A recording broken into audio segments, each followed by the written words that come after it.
Good morning. It's Too Much Dip Podcast. It's Tuesday morning. My name is David. Joining me to produce, Randall Trimbacki. Hi, Dave. How you doing? Mr. 4K himself. No, we're back to 1080. We're back to 1080 because the 4K had, too many drop frames and whatnot, and it was hard to watch. So, Hey, man, figure it out. you want help? You want me to? I'll help you. This is my wheelhouse, my expertise. Dropping frames is his game. We're figuring it out. I mean, I kind of knew this was maybe a problem, and that's why I had Dan bring in the switcher. So we'll see what we can do Can't wait to see the switcher in action. if we use it. I would much prefer to just fix the problem we have on the computer than to use his switcher. But Put switches on my Atlas earlier this week. did you? Yeah. I realized this is a bad idea. I don't really need to be hitting switches in the Atlas. I got my kids in the car. They get car sick. It's stupid. He's bouncing up and down Lamar. It's really dumb. Yeah.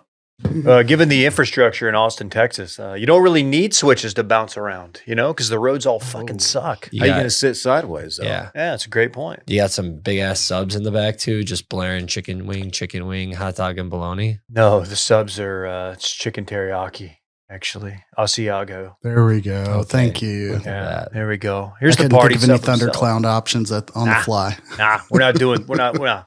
We eat fresh in this office. Here's a guy who eats fresh, Dylan Shivery. Hey, man, happy to be here. Eat Hey. fresh, huh? Yeah. Yeah, Subway. It's their tagline. Yeah, sure. Don't act like you don't know. Yeah, sure.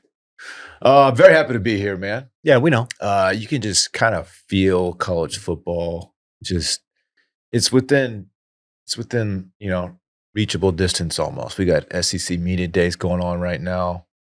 Fall camps kicking up here real soon. Can't freaking wait. Halloween stuff in the can't stores. Get here soon enough, as the great Dan Regester once said. Speaking of switches, Dan That's Regester. right. Brandy, remind us tomorrow to talk about the Halloween thing you posted on Circling Back. Mhm. We could save it for that. Yeah, Dylan, I busted Dylan watching some guy breaking down Arch Manning tape from like the Mississippi State game. That guy's pretty good. What's He his name? is. You could be that guy. Brooks something. Brooks Austin, maybe. his You're name is? asking me? I don't know. You're the one watching the tape. He knows ball. He does I know think ball. he played low level college football. Had a cup of coffee, KJ. Cup of coffee.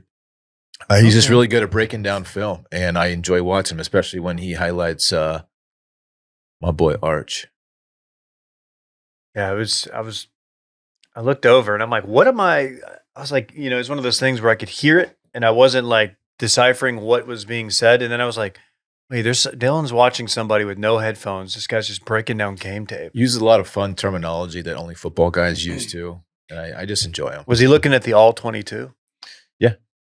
He'll break it down from multiple angles. Actually, pretty sick. Dang, man, just like you. That's right. Live from Wisconsin, KJ. Hello. Good morning. Happy to be here. Good to see you fellas. One of our rare episodes that we record in the morning. So, real pull back the curtain moment there for the good people at home. I apologize in advance if I'm more optimized than usual. You're like, man, KJ is just mega H in the afternoons. Yeah, probably. But it's, inexplicably a disaster in the mornings usually. So you're going to get what you get. Good to see you. What time are the kids out the door? We have started what is called Camp Kindergarten this week, which begins promptly at 7:35. So we're out the door at about 7:30 as school is hella close, as I would say in Northern California. Camp Kindergarten, you're asking, for those of you with underfunded school systems, it is basically practice kindergarten. You go drop your kid off at kindergarten.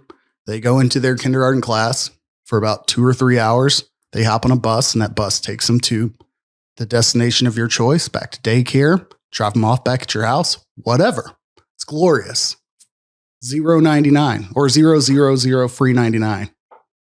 Okay. So $0? $0 Okay. and 0 cents Free. for 3 weeks straight. Wait, and you're claiming you have underfunded schools? No, I'm saying for those who don't know what Camp Kindergarten is, maybe You have. That's underfunded majority of the schools. country, I believe. Not Correct. To, not to get but Dylan's a big vouchers guy. Okay. Speaking of school funding and vouchers and whatnot, there's a connection here. I've had family in town this weekend, one of which, or all of which, to celebrate my son's 5th birthday party. Went off fantastically. 50 plus people showed up. That's not a brag. That's a holy S. Oh my! I'm glad that I actually prepared and like know how to, throw down. I made the food, no big deal. There were multiple questions from multiple moms in the group. They're like, "Man, tell me more about the source of your ham." And I'm like, "So you'd like to know more about my meat, ma'am?" Okay. Yeah, all right. But yeah, your boy hooked up some sliders, ham and cheese sliders for the kids. Big hit. I'm going to warn against any parent out there thinking, hey, a last minute option for a cake option. Don't go with the ice cream cake on an 85, 90 degree day. Oh, what? It is nothing but a stress run. You leave it in the freezer. You're like, man, this is way too frozen to cut. Way too frozen to cut. What type of ice cream cake did you get? Ice cream cake kind of stinks to me. Oh, well, hold on. No, that's a terrible take. I can't believe you did, because I'm not going to trust your opinion Calm down. on cake. Well, I touched a nerve Mr. here. Did Sugar. your family run an ice cream cake shop or something? No, What's but going on here? Ice cream cake God. was my favorite cake up until recently. And Trace Leches is now taking #1 spot. But did you get Untouchable. Trace Leches Leches? is Trace go-to. Trace Leches. what type of ice cream cake did you get? I hope it was a DQ Blizzard cake, because that's the best No, one. No way. There's a local ice cream shop, as I am in Dairyland. They only have and we those in do keep Texas. them ice cream shops things on us. So we've got plentiful ice cream up here. So Okay. local shop called Chocolate Shop, 2 P's, 1 E at the end. But it was, I think one was like a cookie dough ice cream and the other was a chocolate. Ooh. Minor issue. It was a chocolate, but it was like a peanut butter chocolate. And as we're cutting it, I'm like, shit, I probably need to warn these kids and these Yeah. families. In case there's any allergies. 100%. Like my mom has a severe peanut and soybean allergy. So I was like, okay, thanks everybody for being here. By the way, there's 2 cakes, one with peanut in it, one without, all with ice cream. Good luck cleaning it up. Ugh. But yeah, it's like a stress motive. Too frozen to, hey, go round up all these damn kids. We're going to do happy birthday right now because you're about to get a plate full of just melted mess if we don't cut this cake right now. What was the Or like, entertainment? you know, start eating it. We were at a park. Okay. And shouts to my wife. A move I was really questioning before. She ordered like a 50 pack of Hot Wheels. As like, we're going to stuff some bags with this. Every other extra one we're just going to lay out. We bought some like road tape, put it out on the ground. Did a bunch of chalk lines of like racetracks. That's fucking cute, dude. The cousins set that up. So kids were just like going ham on Hot Wheels, like for an hour straight. Hell yeah. KJ, you're my dad of the week, man. That's some good shit right Thank you. there. Thank you. Thank you. So anyhow, my quick story made long really quick here. My dad is in town. Part of the reason we're recording this morning, part of the reason that this should be a quickie, is he is a high school teacher in Fort Worth, for those who have followed along. You learn a lot about your parents when they stay with you as you're an adult. A few things that I've jotted down over the weekend. My dad's appeared on like previous podcasts of mine, so I'm not talking out of bounds here. He knows it's all in the game. Don't tell me if you don't need the people to know. Fact 1, my dad, who's 20 years older than me, former college football player, all these good things, whatever, imagine what you will. Big Love Island UK guy.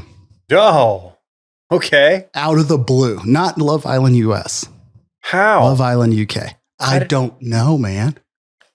I don't know. You know, I could see you're scrolling Prime or whatever it's on. Who's Maya? Is she the host? Yeah, Maya Jama. You're like, who is that? That's how. You see the scantily That's clad dames in their 2-piece bikinis. Dames. Yeah, you know what I'm talking about. Yeah. And you're like, oh, what's this? And you watch, and it's just hot 20-somethings. Not saying it's a complete age play, but like, look, here's the deal. It's probably an age play. apple in the tree, I guess. Hey, So yeah. I wasn't gonna say it. Big Love Island UK guy, enough to, again, like I said, to discern between the two. And then also the other reason I'm pressed to like keep this one efficient, which I'm not helping right now. The dude's watching way too much national news. Mm. I believe not only is my basement TV on MSNBC, but upstairs is on some sort of national news as well. And I got to fix that real quick. Is he up there it's a watching football Matt Al? off-season play. I don't know. I don't know. I Damn. said my part. I'm like, hey, is there an election sometime soon? Are you just trying to collect some facts before you go to the booth? No? Turn this off. He's an educator. He's got to Like- keep apprised. I'd rather you watch TMZ like my father-in-law does. He's a big Harvey Weinstein guy. Or what? Not Harvey Not Weinstein. Harvey What's the guy's Weinstein. name? You gotta want to Not run Harvey that. Weinstein. What's the other dude's name? Harvey He's whatever. just Harvey to me. I only got like Harvey Weinstein and Keitel in my brain, and I don't know what the real answer is here. On the run it back, say KJ's father-in-law, big Harvey Weinstein guy. Harvey and my dad believes that Epstein is actually alive, along with the assassination suspect from last year in Pennsylvania, by the way. Okay. Cremated That's like all I'm 9 gonna days say. later, famously. I'm also No digital realizing my dad will footprint probably hear all also. this. I do love him, but these are all facts. Well, that's all right. We'll try to get you out of here, but we would be remiss if we didn't just start with what went down in Atlanta last night. ATL shoddy. Absolute travesty of a situation. You know what? I'm going to focus. I'm going to lead with the positive. Positive. We got to watch our boy Brent Rooker, Put on a show. 2-time All-Star, Looked great. His first time out there, absolutely looked great. poised. Took the first couple balls, just which would come to bite him in the ass because He was MLB just can't get out of its own way. getting glazed about his quiet hands, they said. Just a beautiful Yeah, baseball that's the swing. first thing I noticed too. Yeah. You don't have quiet hands. You're always fumbling No, around. they're very loud. That's turning over all the That's time. me out there. Flail boy. That's true. Goes out there, 17 home runs. Well, let's back Good up number. to the 2 pitches he took prior to the clock starting. Okay. So they get a certain amount of time. I think it's 3 minutes is the clock, and 40 pitches with which to work with. So he gets up there and he wants to see a couple of pitches. And so his batting practice guy, he throws him a couple out of the basket before the clock starts. And so he looks at it and is like, okay, I'm ready to go. Clock starts. And with, 15 seconds left, they run out of balls. So he's thrown the 38 that he has left in the basket. And so he's like, no. oh shit, I don't get the 2 more pitches that I should have gotten. So that was the first thing that went wrong for Rooker. I noticed it too. I didn't realize this, but apparently the guys after him also got pitches to look at before the clock started, but then they got the full allotment of pitches, 40. Correct? He got hosed, man. That's 1A or that's maybe 1B. Well, I was Yeah. about to say, because I didn't see that part, and this makes me even more mad. there was Yeah. they both kind of looked around, and I didn't have the volume all the way up because I was watching it with my son, and they look confused, and I don't know what the crew how they handled it. If they were like, But yeah, the pitcher threw his arms up like, I'm out. yeah, I'm out. Considering he lost by 1 home run, or if you look at it a different way, like less than an inch, those were 2 very crucial pitches. yes, Very. yes. So yeah, of course, and then the bonus time he gets 4 outs or 3 or 4 outs to work with. I can't remember what it was, and hits a couple more. So yeah, he ends at 17, a great number for the first round. Yep. Great number.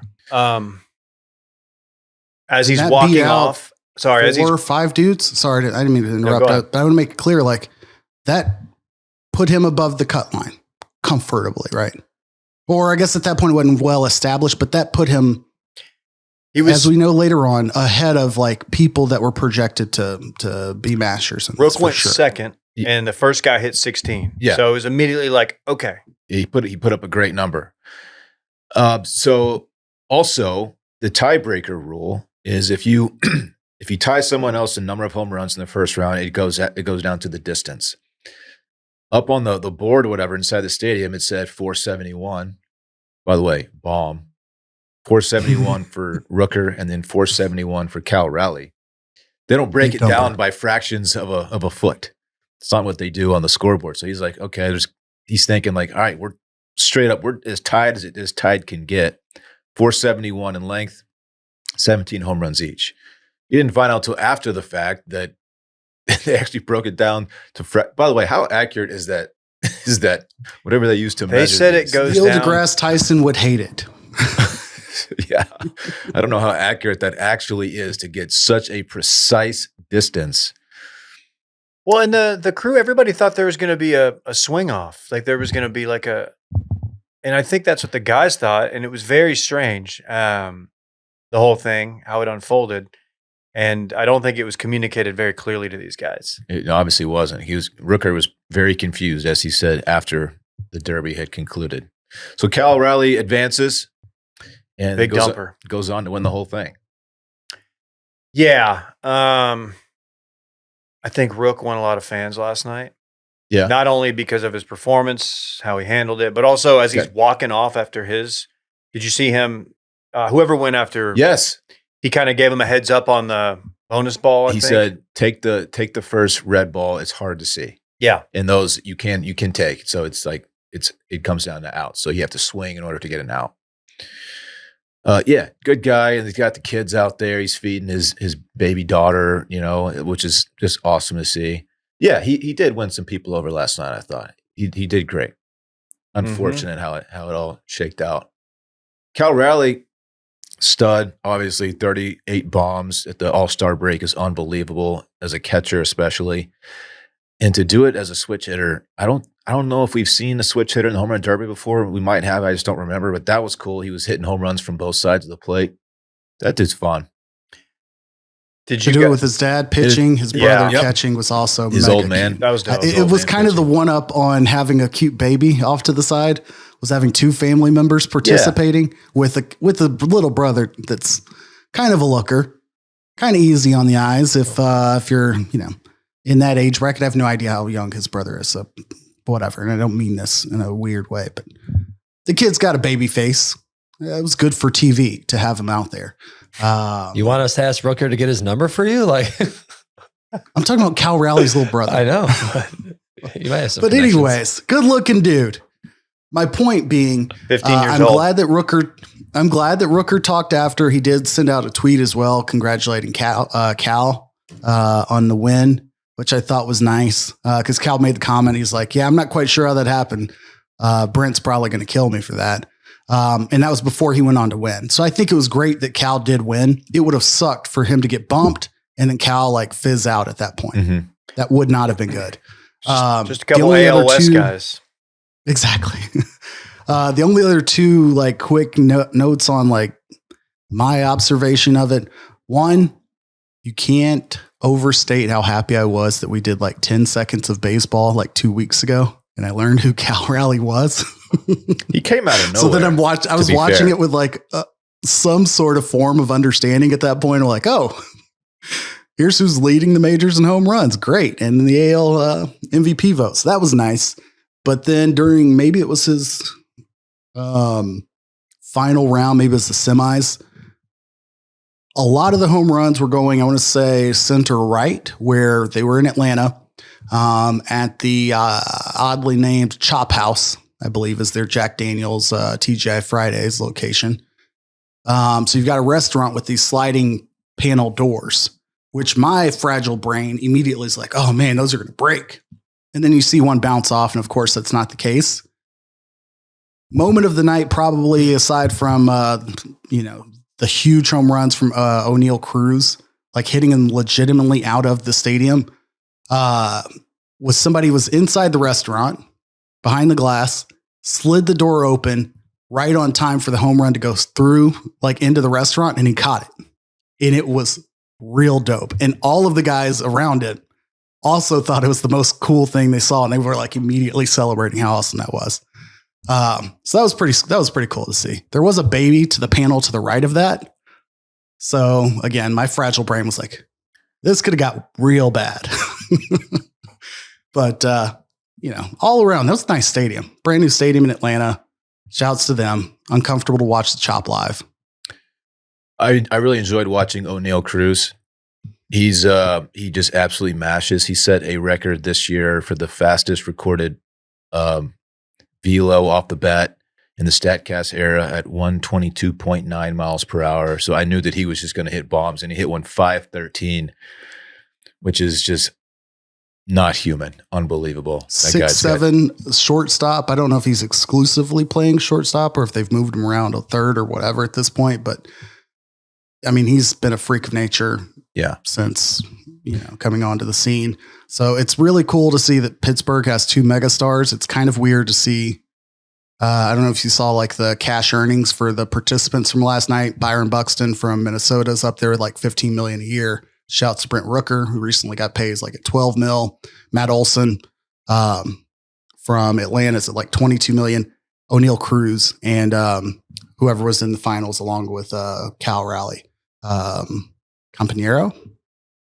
Yeah, something like that. I can't remember. I might be getting that wrong, from Tampa. At like 782,000 and like 462,000. Yeah. And so just for being in the home run derby, they like Campanero being in the finals, like damn near matched his year's salary last night, which is pretty cool to see as a 22-year-old. You're like, oh shit, that meant a lot to him. Which it seemed like everybody that was participating, those guys are all in, and that was awesome. That's a great point that people were making. Our friend Kyle Banduho pointed out, like, I forgot that there was a cash prize.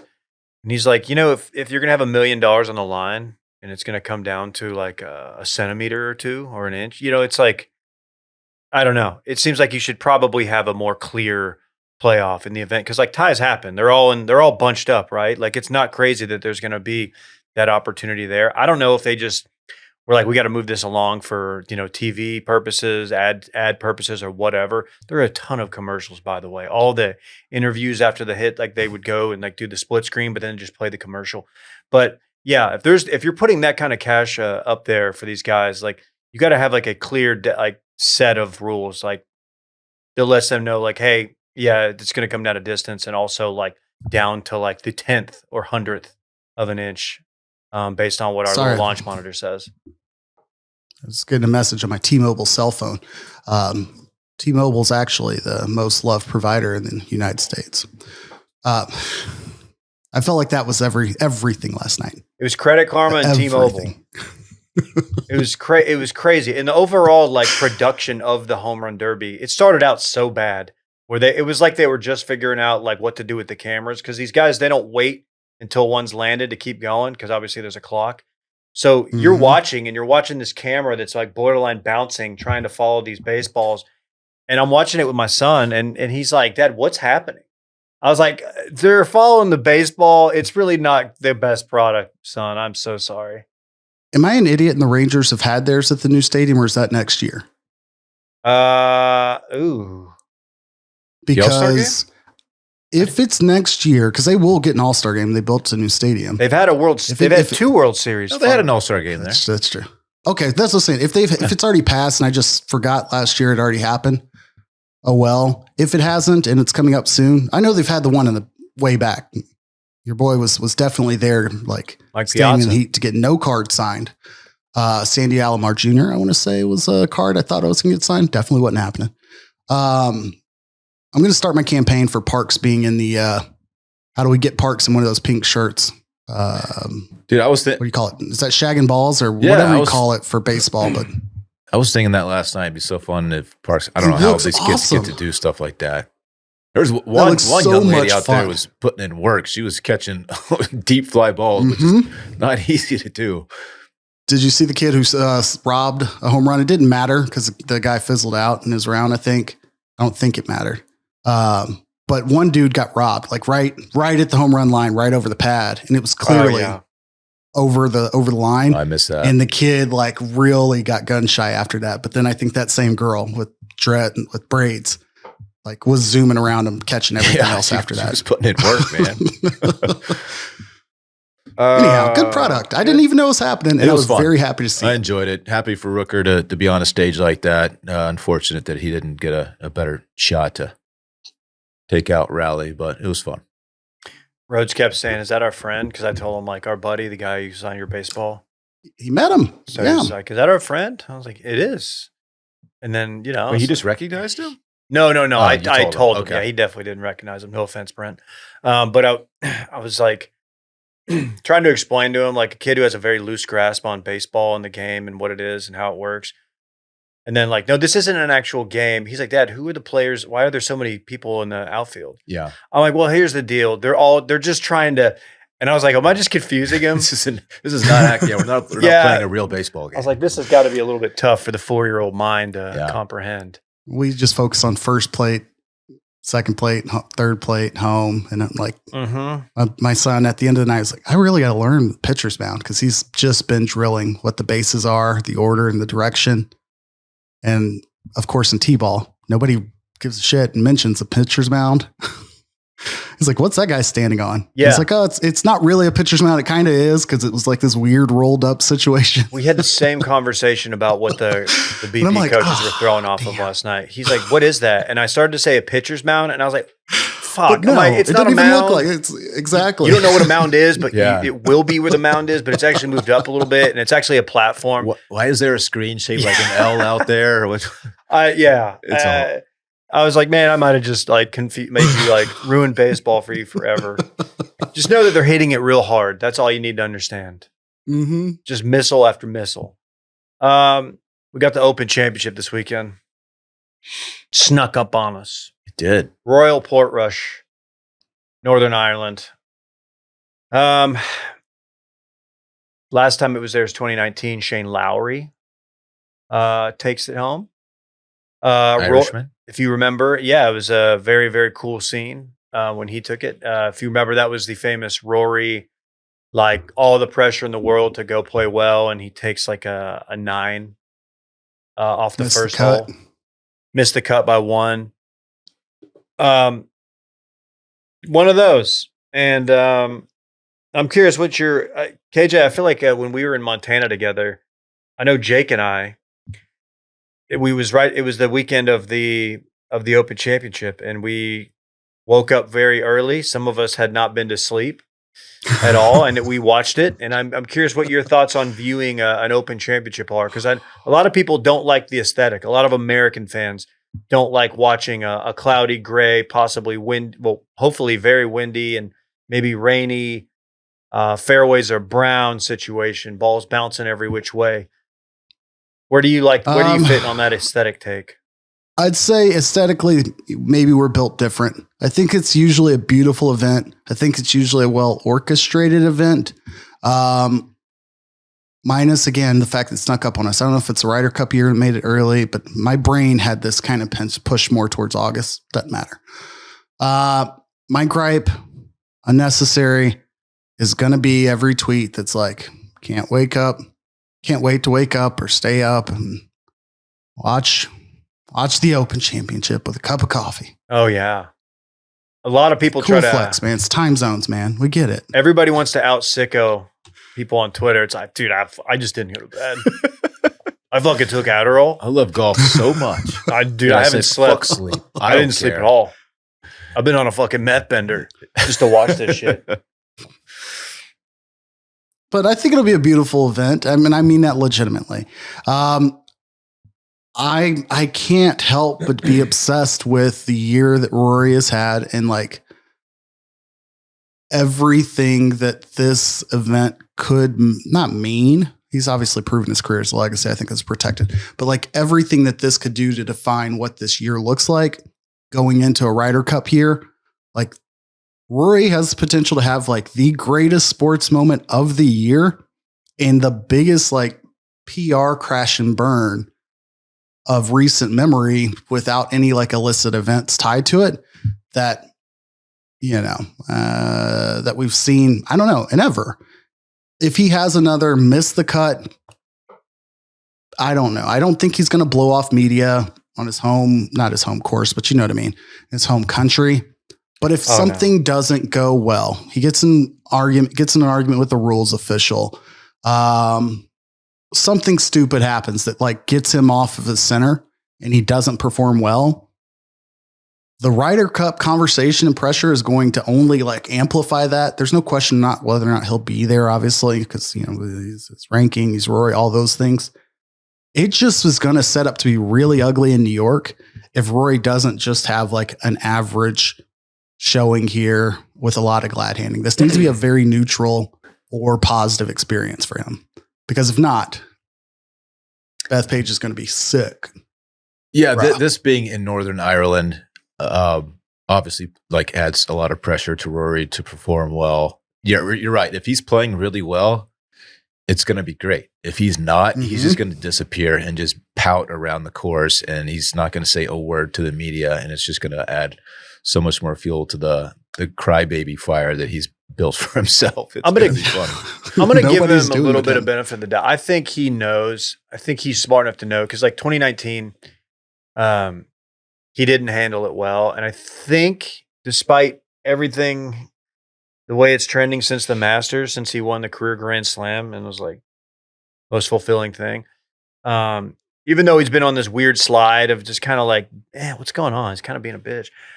I think if it does play bad and it looks, I think he'll still put on a good face. I think he has to. He has to. I agree. He can't. If That's he- all that matters. and I think he's going to play well. I think he's going to. I would imagine there's a top 10 for him. But that would be such a tough look if he's got the haircut he's regretting. He's got the everything. It's just like, dude, you can't go to your hometown, your home country, and just be a baby about it. I think he's going to play well, but if he doesn't, I'm really hoping he can just be like, you know what? It's been tough since the Masters. Maybe he'll probably have a really candid quote, and maybe he'll give you some insight on what's been going on, because I think most people think there's something else going on out there outside of golf. But I don't want this crash and burn to happen. Let me No. make that very, very No, clear. no, I no. do not want to see this. I'm not rooting for him, because, but I again, don't it'll want the make crash me and pay burn. more attention to the Ryder Cup than I want to come football season. Like, I'll be dialed in, but it's always borrowing time from football when it happens. Speaking of insight, did you guys catch any of the Scotty Scheffler quote from this morning? He was doing his media day, his media obligations, and he gave a 4 or 5 minute quote about fulfillment in competitive golf. And he basically said, it's worth watching the whole clip. We're not going to play a 5-minute clip, but he said, "This is not the place to look for satisfaction. This is something where you can have a great appreciation for and like a great amount of thankfulness, be able to be able to do this. Like I said, it's literally one of the most fun things I can do in my entire life. I love being able to come out here and compete, but at the end of the day, it's not what satisfies me." And he talked about how you'll work your whole life just to win a tournament, and you win a tournament and you're happy and you celebrate it for a few minutes after, then it's on to whatever's next. And like, you don't really get to enjoy it, and it doesn't really fully satisfy him. It's a very like, you're watching it and you're like, what are you saying? Like, are you like, you kind of are like, you don't want to say it, but you're like, are you the kind of guy who's like going to play golf till he's 35 and then be done, call it, or like early? Isn't that how kind of the great ones are all kind of wired though? It's like, okay, I've won a championship in this. I mean, across all sports, not just golf. I've won a championship. Like this is a great feeling, but like, I don't know, like there's a lot more going on. That part, yes. But if you watch like the rest of the clip, he also talks about how like golf isn't his life, which is what you should say if you have a family, and you just can't help but think about the other guy who is inevitably compared to, and how golf kind of was his whole life, and it affected him in a number of ways negatively. Talking about the cat, who was I was thinking Rory, but I would say it's applicable to both to a lesser degree. Obviously. Sure. Yeah. So it's just, it's a great quote from like a world number one, and juxtaposed Dylan, with Rory and how Rory has been recently with the media. It's kind of refreshing. You're like, oh yeah, dude, it's kind of cool to have a guy go up there and talk like this. It almost seems like if you watch the clip, he looks therapeutic. It looks therapeutic for him to talk about this. Yeah, Rory like completing the career Grand Slam, and obviously the Masters is the one that eluded him for so long. And his reaction when he won it was like, okay, I fucking did it. Like, I am so happy I completed this thing that few people have done in the sport. And he went on to not play very well after. And like we said, kind of turned into a baby. very, very different, seemingly a very different mindset than Scotty has. What if Rory followed that up like at first bad tournament? I can't remember what it was because he took one off and then he played. I can't recall where. And he had this same quote, but it was more from the sobering mindset of like, I've worked so unbelievably hard and obsessed over this moment for so long and I'm here. And like, it's like the, what do you call it? Vulnerable confession of like, this is all that's been not driving me, but like, this is the only thing I've been imagining and thinking of because he's accomplished pretty much everything else. You won the Ryder Cup. You've won every other major. He doesn't have an Olympic medal, but you know, whatever, one can dream. But then he has that same quote in whatever, May. Rory Stock would be through the moon. He could be world number 2, but he would be absolutely untouchable. He is. His golf game stands untouchable without question. But again, to my point earlier, the PR disaster he's had this year is like completely fixable with that mindset. And I think with Scotty, I wonder if he's going to be the type that is going to have to create those monsters, like create that struggle or create that battle internally to like continue driving himself to want to do it. Or is he going to like dial it back, get bored and realize like, oh wait, no, I'm missing that part of me. Like he might be taking that like drive for success for granted because he has it all right now. Yeah. I think Scotty's a much more interesting dude than anybody thought like 2 years ago. Me especially. I was Kids will do that. Yeah. That's a good point. I thought, because I remember we used to joke about him. It's like, he just looks like somebody's dad out there. He's like a 23-year-old looking dad ass. Yeah. And now like, I think most people like Scotty. Scotty, obviously the odds-on favorite this week, followed by Rory, Jon Rahm, who's playing well, and Bryson. I'm kind of sneaky. Like Justin Rose. Okay. Well, I've got a couple. Justin Rose over not his home country. Guess what? An Englishman hasn't won it since '92. Nick Faldo. Thanks to whoever Faldo's put third. that fact in there on the rundown. Which one of you guys did it? It was not Faldo's third. Yeah. But then no active world number 1. I wanted to speak to Scheffler on that since Tiger in 06 when he went back to Interesting. back. That's interesting. Didn't know that. My boy Hav. Give me Hav plus 3,000. I like that. Hav, Rose. How about this? Hovland, Rose, Tommy Fleetwood. Those are my 3 dogs. Who'd you get in your little draft? I know you took Koepka. Yeah, we draft 8 guys total, and this is we have 7 people drafting. I have Rory. I had the number 2 overall pick. I took Rory, and then Straka, Brooks, Koepka. Did the first person take Scotty? Yes, Chalk boys, old chalking ass. the same guy. All right. Weirdly picks the draft order has gotten the first overall pick 3 majors in a row. Oh, Funny how that works. that's crazy. I couldn't be that guy. I'm way too like self-guilt. Like I would have given it up the third time just out of like, Right. I don't even need the attention. I did a live drawing at a conference in like March and literally in front of 100 contemporaries, whatever colleagues.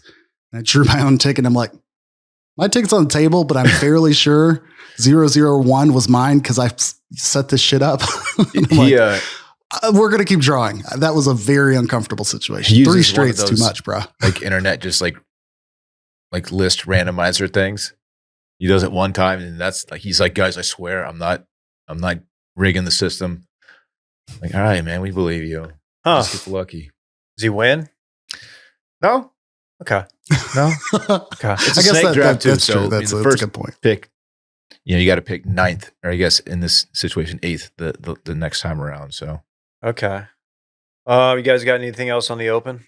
no, Give me Rom Dog since everybody's waiting on KJ's picks to click. Give me Big Rom representing the 19 Livinites, Livinaries. I like Livinites. I like the Livinites? Livinites. Those are the people that Yeah, give me John Rom. He's had a solid little run. He's what, like 3 out of 4. I'm gonna act like I didn't read this earlier. 3 out of 4, top 8, playing top 8, well. and 3 out of 4 last majors. Based on my sources who follow Liv. Exactly. And then he's playing well in singles for Liv as well. So give me Rom. And then what I was curious about, given that it's like Ryder Cup prep time, like who's point pounding, who really needs this. And then I found myself on a path learning about a man named Thomas Dietrich out of Belgium. Mm-hmm. May have recalled that he won the Waste Management Open earlier in the spring, 33rd in the FedEx Cup points, which, you know, everybody cares about that. However, that's more points than Spieth, Finau, Rick Fowler, several others. Won a cool $3 million this year. So he's done all right with a couple top tens. But he needs this in order to make the Ryder Cup roster, at least like cement himself in that conversation for Europe.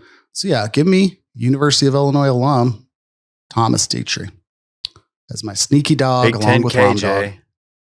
Big 10 KJ coming out. Jeez. Born one in had Central KJ Illinois. picking The Dietrich. people know this. They don't know. I didn't Shouts know to- that. Shouts to Decatur, Illinois, an hour from Champaign. Rocking his Wisconsin pullover. Yeah, so I had a posted on this as I talked last week about like my paranoia of occasionally you got to report what you do outside of work at my place of work. I'm like, yeah, but I don't ever wear stuff from there. So I'm like, oh, well, let me yank that down, throw some tape over it. He's plus 20,000, 200 to 1. Lock it in. Oh, KJ's lock of the week. Timmy D.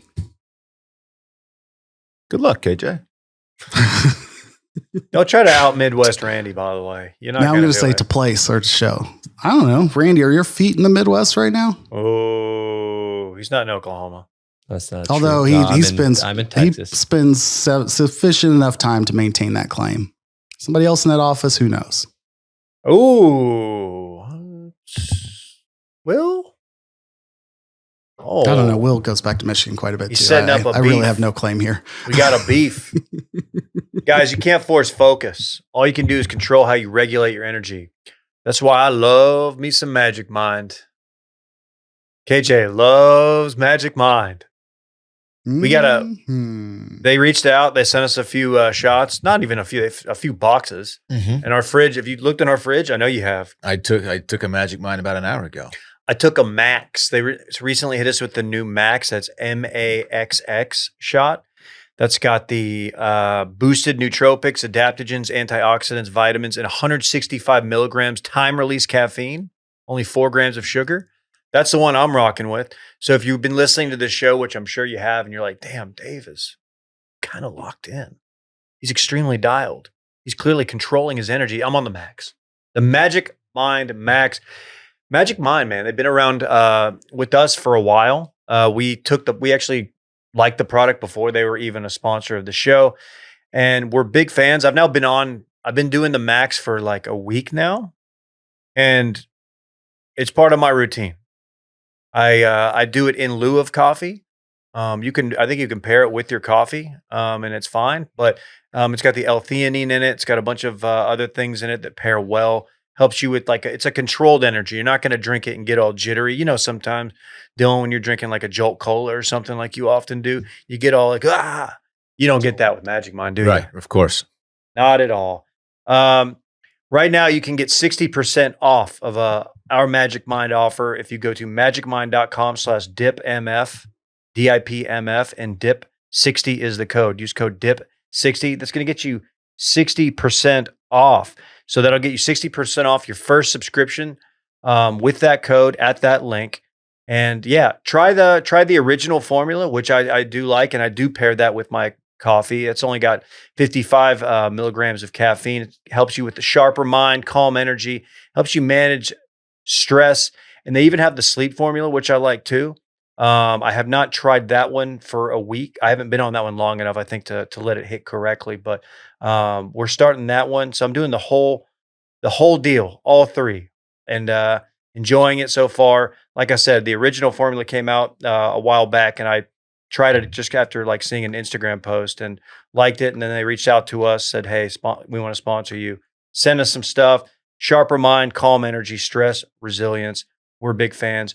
Magic Mind. So again, go to magicmind.com/DIPMF and use code DIP60. That'll get you 60% off your first subscription. Magic Mind. Summer League says here, White Boy Summer League. I didn't put that in there, but I like what you did there. Whoever did that. Which one of you guys did You're that? welcome. Not your boy.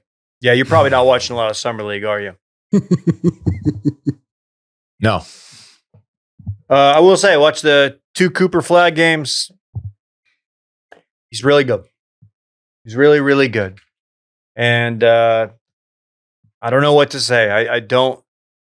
This is not the same feeling I had with watching Luka play back in 2018 or whenever he burst onto our scene and into our hearts. But it is cool to see like a dude at that size play with that motor, and he's 18 years old.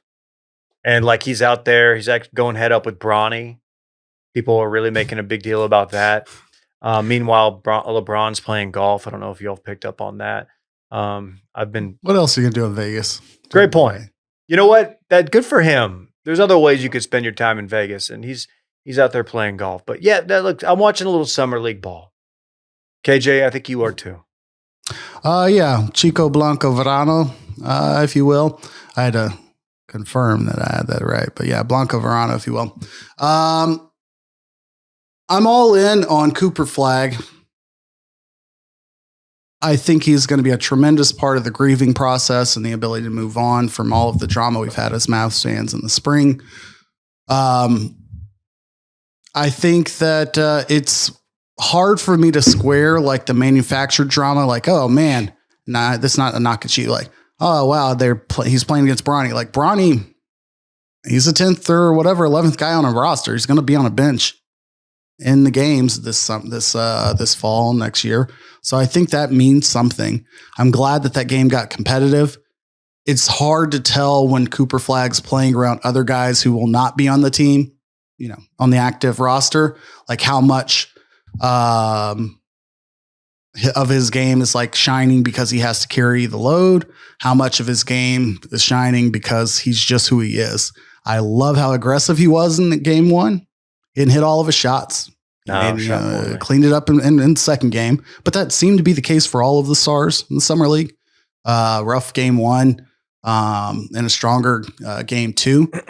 I don't typically pay a ton of attention to summer league, but I do love that it exists. I love that the NBA's made it a thing and that they've made it available so you can go check it out wherever, and that they're constantly on. I think that's tremendous.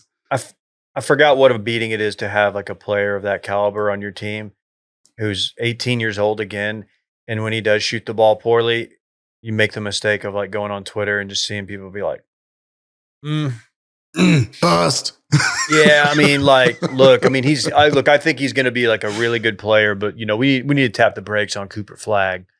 It's like, dude, it's one fucking game, and he's 18. It's in the B gym on the UNLV campus in June or July. Like, we'll be okay. Wake me when they get to Abu Dhabi and see how they perform in front of Steve Harvey and them. Is that happening? I don't know. The Mavs did an Abu Dhabi trip last year. They did. As like their right before the season started games. And I was like, if ever there was a moment to feel, again, niche reference coming, like Tony Carcetti just driving around Baltimore collecting checks before a big election or preparing for a season, then go play games in Abu Dhabi for no reason other than to be like, yep, just a little jolt of cash coming into the organization and we'll head back home. It's a team building exercise. You're not even building a fan base really at that point there. Like, what are you doing? It's a global game, Anyhow. KJ. NBA social media stays undefeated really quick. Riley Minix from the Spurs hit a game winner. I thought it could have been game winner in the freaking finals, the way that it was celebrated online. We don't have to dwell there. But just staying on the theme of White Boys Summer League. And then Johnny fucking Furphy. You're right. That's right. Furphy. Furphy. From a team that I believe exists in Indiana called the Pacers. That is correct. That's accurate. I'm remembering this right. An absolute jam over the Bulls. And it made for one of the most unnecessary posters because he absolutely posterized the guy. But the angle in the shot from the still photo is the most embarrassing photo professionally that anyone could ever have. It's And really it's just unfortunate. unfortunate. It is- Just unfortunate. This other guy's a rookie. He's French, I believe. The guy who got yammed on. Uh-huh. That's a tough way to start your NBA career with people saying this, getting spread all over the internet. Poor guy. You make I the don't right know if play. you- That's what you have to do in summer league is contest shots. You And you get know 10 what? fouls to play with in summer league. Like you're supposed to go up there and there's you Yeah. just So many people make they call it a business Yeah. decision. Just just let Mhm. him dunk and we'll go on to the next play, whatever. At least he tried. You know, he gave the effort. yeah, And his face is very unfortunate looking in this still That's shot tough. of the dunk. it's tough. He looks like Pascal Siakam in the huddle He is- before the game. He has no choice but to just go yam on somebody himself. So he's got to He's got to go yam hunting. You got to. If there's anything positive I can say about this young man, is that the only other career that has started off as embarrassing but turned out to be as good as you could ever hope for is defense tackle out of Kansas City, the Chiefs defense tackle, most dominant defense lineman in the NFL right now, Chris Jones. As we all recall his NFL Combine 40-yard dash, where he was likely going to run a 5 flat as a 6'5" defensive lineman, and had to stumble to his stomach and fall down on his thing because his shorts began to slip and his dick fell out. Sorry, I probably could have edited that, but Guess his his thing cock. fell out Yeah. on national television from straight ahead at slow motion. Thang was thanging. GMs fell out, and so he feels that, and he just kind of belly slides to cover it up, Mhm. which only adds injury to insult. So I don't know how he's we got going on to this. greater things. Hopefully, this man can come back from this poster. Yeah, we went from getting yammed on to just visible pee. That's why track athletes are just so much more like impressive. You see that hurdler that just let his whole piece fly out and Dude. and won the race. Dude, he was all the way out. Shouldn't happen. Someone should get fired. He saw from the base all the way to the tip on that one. The whole Yeah, fucking there's- thing was yeah. just flopping. Did y'all see the Connor D pick? I saw the censored version. Of I have it. only seen the censored, but it's getting a lot of talk. I don't know. I'm good. You don't have to pull it up, Randy. He's a fucking deviant, isn't he? That's his deal. Don't want to see him fight. He does Too not. much money. God. Anyway. All right, let's run it back. Get out of here. Of course, Run It Back is a segment during which we talk about what we already talked about. Short one today. Sadly, much of the country has underfunded public school systems, according to KJ. And it's true. Randy is Learned that very on serious MSNBC. about ice cream cake. All right. Don't you dare. Don't you dare talk shit about ice cream cake. Mr. Ellis is a big Love Island UK guy, also a big Harvey Weinstein guy. Weinstein? Mr. Jackson. It's Weinstein. Weinstein. And finally, Cal Raleig's 15-year-old brother is very handsome, according to KJ. 15-year-old brother. And that concludes Run It Back. Looker. Insane glazing from KJ. Fair. God. Very fair. I should not be out glazing 15-year-old boys. And if there were files about me doing it, then they probably disappeared and you would say they didn't exist. But whatever. We'll save them for another day. You guys are still talking about this? This creep? guys are still MSNBC's on the talking about TV all this day. guy? I'm sorry. Move on. There's Some of my bigger things guys. happening. In some case, gals. Some like in some cases, gals, you know. All right. Fun times. We'll see you next week. Bye-bye. Bye.